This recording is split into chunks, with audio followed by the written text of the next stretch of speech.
Bueno, vamos a hablar hoy sobre síndrome de ovario poliquístico, un tema que me pidieron. En mi canal, en este canal de YouTube ya hay algunos videos sobre síndrome de ovario poliquístico, sobre combinación de alimentos, sobre resistencia a la insulina, pero vamos a hacer ahora un resumen lo más breve posible. Bien, en síndrome de ovario poliquístico tienen que tener en cuenta, primero que nada, que para su diagnóstico se tienen en cuenta tres, tres pilares, tres criterios deben existir, o al menos dos de estos tres criterios que les voy a citar para realmente poder sospechar de síndrome de ovario poliquístico. Sepan que cuando hablamos de síndromes, es un conjunto de señales y síntomas. No es precisamente un solo análisis que te dice positivo o negativo.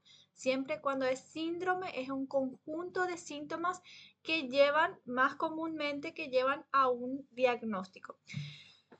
En síndrome de ovario poliquístico hay tres criterios importantes de los cuales sí o sí debes tener dos de ellos para realmente ser diagnosticada. El diagnóstico lo realizan los médicos, pero es importante que vos tengas noción, tengas esta información. ¿Cuáles son esos criterios?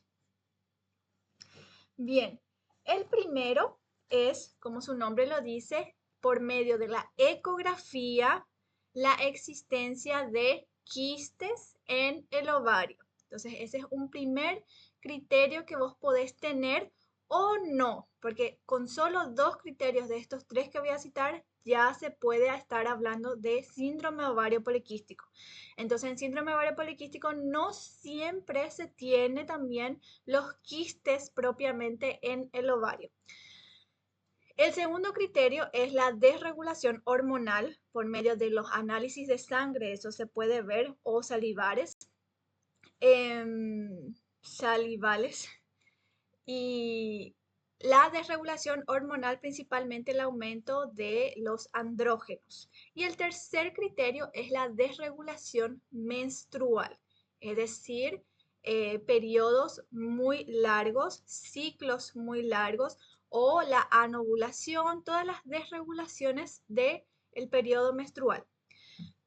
Entonces, podés solamente tener quistes en el ovario y desregulación, pero con tu periodo normal, o puedes tener desregulación en tu periodo, desregulación hormonal, pero no tenés los quistes visibles en la ecografía, o podés tener de repente desregulación del periodo menstrual, puedes tener los quistes por la ecografía, pero no tenés desregulación hormonal. Igualmente, teniendo dos de estos criterios, ya se puede estar hablando de síndrome de ovario poliquístico. También eso solo a modo de información. ¿Y cómo la nutrición puede ayudar en síndrome de ovario poliquístico? Hay dos pilares importantes. El primero es el control de la resistencia a la insulina. La mayoría de las mujeres con síndrome de ovario poliquístico tienen también resistencia a la insulina. Muchas veces incluso comienza desde una resistencia a la insulina para luego desarrollarse síndrome de ovario poliquístico. Entonces, la resistencia a la insulina, en base a eso, como les dije, hay un video completísimo hablando sobre cómo combinar los platos para controlar la carga glicémica, qué es específicamente la resistencia a la insulina. Entonces eso es en base a la alimentación de carga glicémica controlada, ¿sí? Pueden mirar, buscar en el canal de YouTube combinaciones de platos en resistencia a la insulina. Y otro pilar importante en síndrome de ovario poliquístico es llevar una alimentación antiinflamatoria. Entonces, alimentación y actividad física son dos pilares importantes. En cuanto a la alimentación, hay otra vez dos criterios, que es control de carga glicémica y alimentación antiinflamatoria. Bien. En la alimentación antiinflamatoria, primero que nada, nosotros debemos saber cuáles son los alimentos a los cuales de repente podemos estar desarrollando sensibilidades alimentarias, porque si nosotros consumimos un alimento al cual tenemos sensibilidad alimentaria, es decir, nuestro cuerpo está reaccionando al consumo de ese alimento, nuestro sistema inmunológico está reaccionando al consumo de ese alimento, entonces eso automáticamente va a inflamar.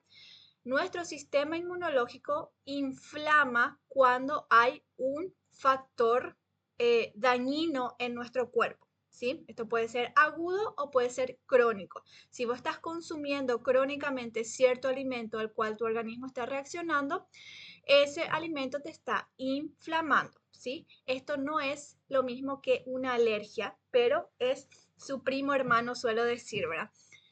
Entonces, en una alergia, por ejemplo, vos consumís, qué sé yo, maní, sí, maní, y automáticamente voy a sentir los síntomas. Puedes sentir en la garganta, puedes tener urticaria, puedes tener falta de aire, los síntomas clásicos de una alergia misma, ¿verdad? La sensibilidad alimentaria es como su primo hermano porque es como una alergia, pero más silenciosa y más tardía. Es decir, vos consumís hoy y los síntomas podés desarrollar a los 3, 4 días recién de haberlo consumido. Entonces es un poco más complicado de, eh, de descubrir, a no ser que te hagas un test de sensibilidades alimentarias, que vuelvo a repetir, no es lo mismo que un test de alergia alimentaria, ¿sí? Bien, entonces, identificar alimentos a los cuales puedo estar teniendo sensibilidad alimentaria. Desde una consulta podemos hacer un tratamiento que se llama eliminación y reintroducción, en el cual eliminamos todos los alimentos que son más comúnmente alérgenos y luego volvemos a reintroducir uno a uno para identificar con cuál vos estás pudiendo reaccionar. Tengan en cuenta que estos síntomas pueden ser variados, no es precisamente que vas a sentir en la garganta o vas a sentir urticaria, puedes tener diversos síntomas porque es una sensibilidad alimentaria en la cual tu sistema inmunológico está reaccionando y puede reaccionar de varias formas. Puede reaccionar con un dolor de cabeza, puede reaccionar con insomnio, puede reaccionar con mucho sueño, con falta de energía, puede reaccionar con la parte gastrointestinal, puede reaccionar de diversas maneras. Entonces realmente es un tratamiento para identificar en el caso de que lo queramos hacer sin el test, precisamente, ¿verdad? Bien, y por otro lado, siguiendo la línea de alimentación antiinflamatoria, tenemos eh, el consumo de alimentos antiinflamatorios, ensaladas, verduras. Ay, perdón, me pica un poco. Ensaladas, verduras coloridas, frutas de estación, hojas verdes. Las hojas traten sé que no es rico consumir hojas amargas, pero sepan que mientras más amargas, más antiinflamatorias, más antioxidantes van a tener. Entonces, pónganle mucho limón y esa es una estrategia de repente ponerle mucho limón como para no sentir las hojas amargas y, en fin, después vamos a hablar más de esto. En síndrome ovario poliquístico se suele usar anticonceptivos también. Realmente, por mucho tiempo se utilizó los anticonceptivos desde muy jovencitas. Muchas mujeres usaron anticonceptivos desde muy jovencitas. Hasta ahora incluso hay esa estrategia. Y realmente no la recomiendo demasiado porque utilizar anticonceptivos cuando, por ejemplo, tu periodo no está regular es algo que como que va a tapar el problema por un tiempo, pero no resuelve el problema de por sí, ¿se entiende? Entonces realmente, principalmente para jovencitas, tratarlo primero les recomiendo tratarlo primero desde la alimentación. Ahora, hoy les voy a traer algunas opciones que podemos utilizar cuando hay anovulación o oligomenorrea. Sale, sale el... Ok. Cuando hay desregulaciones menstruales en general, ¿verdad? Les voy a traer algunas estrategias hoy. Entonces, el uso de anticonceptivos es realmente una curita, un tapador del problema, pero en realidad hay que resolver el problema por adentro primero. Para jovencitas realmente yo recomiendo primero, yo no estoy en contra de los anticonceptivos ni de los medicamentos en sí, pero siempre les digo que es mejor agotar todas las estrategias posibles naturales para luego pasar a una estrategia más fuerte como es la medicación o los anticonceptivos. Por ejemplo, hoy se utiliza mucho metformina también en síndrome de ovario poliquístico, se utiliza mucho metformina también para lo que es resistencia a la insulina y naturalmente podemos utilizar el mioinositol, que es excelente en síndrome de ovario poliquístico, tiene los mismos resultados, beneficios que la metformina, pero con muchos menos efectos colaterales. Así es que realmente, gente, traten de ir primero a lo natural antes de pasar a la medicación. En cuanto a anticonceptivos, hoy les traigo también una estrategia que también tiene los mismos beneficios que un anticonceptivo en cuanto a la desregulación menstrual, pero con mucho menos efectos colaterales, que es lo que siempre buscamos en nutrición, ¿verdad? Lo más natural posible. Bien, pasamos porque quiero que quede bien cortito este video. Alimentos inflamatorios. Anoten, alimentos que vamos a tratar de cuidar. Gente, no se trata de que estén prohibidos. Sáquense de la cabeza que cuando alguien les dice esto no es tan saludable o esto es más saludable o esto es proinflamatorio, no significa que está prohibido en tu alimentación. El equilibrio es la llave de la vida, ¿verdad? Entonces, realmente es solamente para que ustedes tengan la información de que este alimento puede ser un poco más no un poco más, mucho más proinflamatorio, pero eso no significa que vos tenés que sacar de tu vida para siempre. Eso simplemente significa que tenés que tener cuidado con ciertos alimentos, principalmente en la frecuencia y en la cantidad. Entonces, los alimentos que voy a citar ahora no es para que saques al 100% de tu alimentación, de tu vida en sí, pero como para que trates de regular, que no sea un consumo excesivo, que no sea un consumo diario, varias veces al día, ¿se entiende? Bueno, primer alimento, las frituras. Entonces, frituras, abarca obviamente las frituras que ya conocemos y también abarca todo lo que nosotros calentemos al aceite, incluyendo un grillado, ¿verdad? Entonces realmente grillado no es la mejor opción. Normalmente la mejor opción es, por ejemplo, ¿verdad? Vas a hacer un pollo, hervirlo al agua o, por ejemplo, pones en una sartén, ¿verdad? Si es posible, de cerámica. Vamos a hacer también un video de metales pesados. Vamos a hacer también un video sobre aceites, pero ahora estamos hablando sobre síndrome ovario poliquístico y alimentos proinflamatorios. Frituras. Puedes, por ejemplo, cortar cebolla, que la cebolla se caliente un poco y la cebolla larga esa agüita. Entonces ahí vos cocinás con eso tu pollo, le agregas los condimentos ya antiinflamatorios, le agregas el curry, la cúrcuma, pimienta, condimentos naturales, gente. Entonces ahí vos vas haciendo una comida bien antiinflamatoria y sin fritar precisamente. Yo sé que me van a preguntar cuál es el mejor aceite. Va a haber un video, voy a hacer un video sobre los aceites, pero tengan en cuenta, gente, que ningún aceite fue hecho para calentarse. Ninguno, ninguno. Hay los menos peores, ¿verdad? Hay los peores y los menos peores, pero ninguno es para calentarse. Realmente la comida no tiene que hacerse en aceite, ¿sí?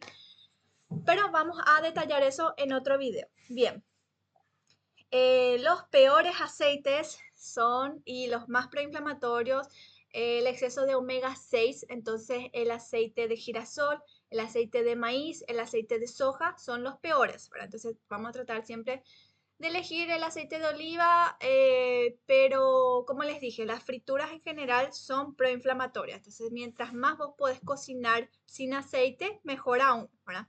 Vuelvo a repetir, no es para irnos a los extremos. Las grasas hidrogenadas, entonces existente en los alimentos industrializados, hay muchísimas grasas hidrogenadas. En la margarina, por ejemplo, margarina creo que todos saben que no es buena, ¿verdad? Y azúcar es básicamente un veneno para nuestro organismo y nutrientes, o sea, edulcorante, no, gente. Azúcar y edulcorante realmente no son para que estén dentro de nuestra alimentación, son para que consumamos por gusto de vez en cuando, pero no es un alimento que yo te puedo decir, sí puede entrar en tu alimentación diariamente. ¿Se entiende? Uno debe ir viendo los equilibrios a los cuales está dispuesto, las batallas. Siempre digo, elegí tus batallas, ¿verdad? De repente no hace falta que precisamente vos dejes el azúcar para siempre. Si vos me decís, no, el azúcar es innegociable para mí, ok, entonces vamos a negociar con los otros aspectos. Hay muchos aspectos, hay que tener en cuenta la alimentación como un todo, principalmente en enfermedades inflamatorias como es el síndrome ovario poliquístico que estamos hablando hoy, ¿verdad? Entonces, no hace falta que elimines de tu vida, pero sabes que está dentro de los alimentos que realmente son inflamatorios para todas las personas, porque aparte de esto está, como les dije, la parte individual de sensibilidades alimentarias, pero estos alimentos realmente a nadie le hacen bien, al organismo humano no hace bien, entonces sí o sí va a ser inflamatorio. Entonces uno va eligiendo sus batallas, ¿verdad? Bien, el alcohol es malísimo para mujeres con síndrome de ovario poliquístico. Y luego son los alérgenos más comunes como gluten y lácteos. Y hoy hay mucho eso de algunas personas que dicen, ay, Dios mío, ahora todo guau hace mal, el gluten luego hace mal, toda la vida consumimos y nunca hizo nada, los lácteos también, ahora todo el mundo, gente, no es una moda, la ciencia siempre estuvo, solamente que, primero que nada, anteriormente la industria tapa muchas cosas, ¿verdad? Y segundo, que antes de nosotros, antes de esta generación más o menos, la alimentación no era como fue cuando nosotros éramos niños, ¿se entiende? Nosotros tenemos una alimentación desde niños, que el 90% de las personas de acá puede decir que desde niños nos daban leche todos los días de nuestra vida. Por ejemplo, yo tengo tantos años. Bueno, yo tengo 30 años. Hace 30 años vengo consumiendo básicamente leche todos los días. Entonces, esa repetición es lo que genera la intolerancia para la etapa adulta. Intolerancia, le digo, a sensibilidades alimentarias por repetición. Eso es lo que hay mucho ahora.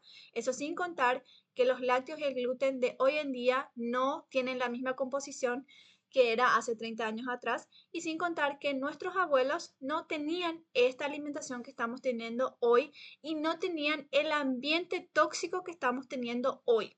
Entonces realmente no da para comparar ni para decir, ay, hace tantos años estamos consumiendo y hoy guau, a todo el mundo le hace mal. Realmente no es una moda, es ciencia, siempre estuvo ahí, pero hoy están las redes sociales también para extender más la información más fácilmente. Eso es lo único que está pasando. Pero bueno, ese es un tema también aparte. Bien, estoy orgullosa porque estoy haciendo cortito mi video. Bueno, ¿qué les digo? Falta de hidratación totalmente proinflamatorio. Gente, hidratación es prioridad para nuestro organismo. Por medio de la hidratación nosotros llevamos los nutrientes a las células y por medio de la hidratación nosotros conseguimos detoxificar mejor las toxinas a las cuales estamos expuestos día a día, tanto por el ambiente como por la alimentación. Entonces, hidratación por lo menos 40 ml por cada kilo de peso corporal. ¿Está bien? Bien. ¿Qué es lo que desinflama? Como ya les dije, ensaladas, verduras coloridas, hojas verdes, el ayuno intermitente es muy bueno en síndrome ovario poliquístico y para todos los seres humanos al menos 12 horas de ayuno intermitente. ¿Qué significa eso? Por ejemplo, cenar a las 7 de la noche y desayunar a las 7 de la mañana. ¿Está bien? Es básicamente ese horario de descanso para tu sistema, para tu para tu estómago e intestino. Deficiencia de nutrientes, nutrientes importantes, vitamina D, selenio, zinc, magnesio, vitamina E. Esto todo siempre dentro de una suplementación individualizada, gente. Así que es necesario realmente entender cómo están tus deficiencias para elaborarte una suplementación individualizada.